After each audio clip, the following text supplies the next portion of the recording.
مرحبا يا حبايب، إن شاء الله كل ألف خير وياكم علي. حبايب، اليوم وصفتنا حلاوة الشعرية. طبعا المقادير عندنا اللي هو كوب ونص شعرية، وكوب ونص شكر، وربع كوب مي، وخاشوقة نشا، وشيلتين هيل. طبعا حبايب أنا استخدم شعرية الفاميلي أو الزير. طبعا سعرها 500 دينار، متوفرة أكثر شي مسوق الدر النصراوي. طبعا حبايب انا استخدم هاي النوعية الشعرية لانه تتحمل المي، واذا صار مي زيادة اقدر اتحكم بيها وما تنمرض، بينما غير نوعية من المحتمل انه تنمرض عندكم. طبعا انا دائما مباشرة ادير التشيس بالقدر، بس هاي المرة بما انه انتو تردون القياس بالكوب فدرت لكم اياها بالكوب، اللي هي التشيس الواحد يساوي كوب ونص شعرية. وطبعا انا اضيف كوب ونص شكر، اللي ما يحب الحلا مالته زيادة يضيف اقل، واللي يحبها زيادة يضيف اكثر. طبعا حبايب انا حطيت شيلتين هيل، اللي ما يحب الهيل عادي ما يحط، بس انا اشوف حالات حلاوة الشعرية بالهيل، الطيبة مالتها بالهيل. طبعا هسه اراويكم شلون راح استخدمه. هذا ربع كوب مي ويا شيلت الكوب النشا، العفو خاشوقة الكوب النشا. طبعا حبايب ملاحظة انا راح اعيدها بكل فيديو وراح اظل اكرر عليها. قياسي بقلاص العنقور، هذا جبن العنقور انا اقيس بالقلاص مالته، دائما اي قياس عندي بهذا القلاص. حبايب راح نضيف الشعرية، هي قلاص ونص، راح اضيف 3 ملاعق كبيرة زيت،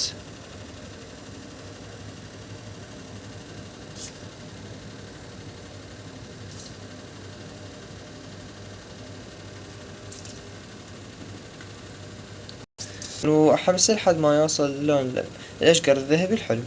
حبايب طبعا وصلنا لهذا اللون، وهذا اللون احنا نريده. راح اضيف عليها المي. طبعا بالعادة انا ما اقيس المي، بس هسه راح اقيس لكم المي بقلاص واقول لكم ايش قد راح اضيف. طبعا حبايب هسه راح اضيف اول قلاص.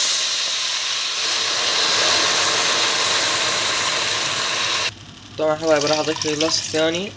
لو ضفت قلاص بقى حبايب بالبداية ضفت قلاص ما كمية قليلة كانت، فضفت القلاص الثاني. بس راح اخلي الحلاوة على اصغر عين بالطباخ، واحطها على عين على نار ناصية كلش لحد ما تستوي. طبعا حبايب هاي اول ما فارت، طبعا انا غطيت القدر بالقبض. حبايب مثل ما قلت لكم احط القدر على اصغر عين بالطباخ، والعين راح احطها على الناصي لحد ما تبدي الحباية تفك عندنا وارجع لكم. حبايب طبعا صارت بهذا الشكل ورا ما نشف المي عليها. مثل ما قلت لكم العين كنت حاطها على الناصي وعلى اصغر عين بالطباخ. بس راح اضيف عليها الشكر. طبعا حبايب هسه لازم ننشفها تماما، ما يبقى بيها ولا قطرة مي، لانه تخرب اذا ضفت عليها الشكر وهي بيها شوية مي. طبعا حبايب راح اضيف، ضفت نص كوب شكر، راح اضيف كوب الشكر، راح اضيف الهيل، هاي شيلتين هيل.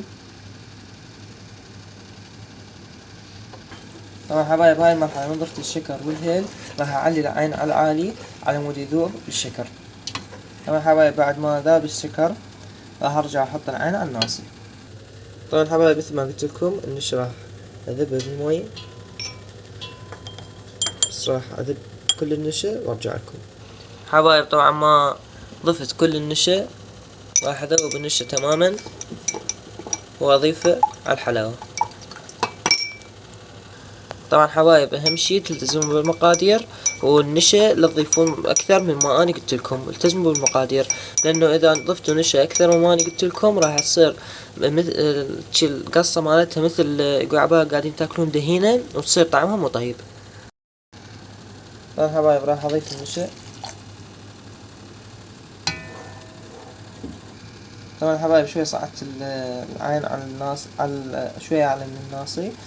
لا ما شوية تفور، بعدين انصيها واطبق القدر، لانه ضفت لها المي والنشا، فراح احط العين على الناصي واطبق القدر واخليها لان ما تفور. تقريبا تاخذ من عندي ربع ساعة. حبايب بعد ما اخلص من عندي تقريبا 20 دقيقة صار بهاي الشكل. شوي حبايب هاي الشكل النهائي. طبعا ضروري انه تخلون النار على الناصي، تخلوها تتحضر براحتها على الناصي، يعني انصى شي بالطباخ مالتكم، لانه احنا من حطينا المي عليها فكت الحباية، بس من حطينا رجعنا حطينا الشكر عليها الحباية صارت قوية. فاحنا اذا سويتوها على السريع وحطيتوا النار على العالي فما راح تفك عندنا الحباية وما راح تاكلوها مثل تتقربط.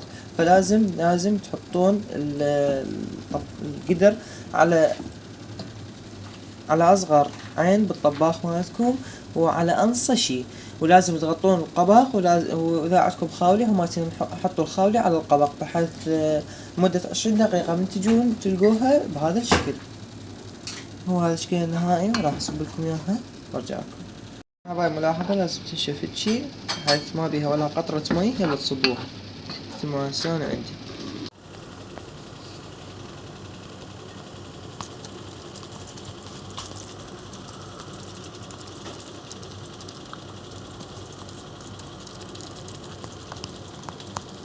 حبايب شكل النهاية طبعا استخدمت للتزيين لب الجوز، تقدرون تستخدمون اي نوع مكسرات اخر، بس انا اشوف يرهم ويا حلاوة الشعرية فقط لب الجوز.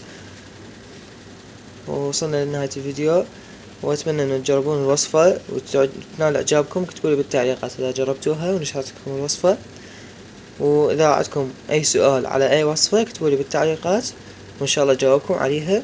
وعليكم بالف عافية، ومع السلامة.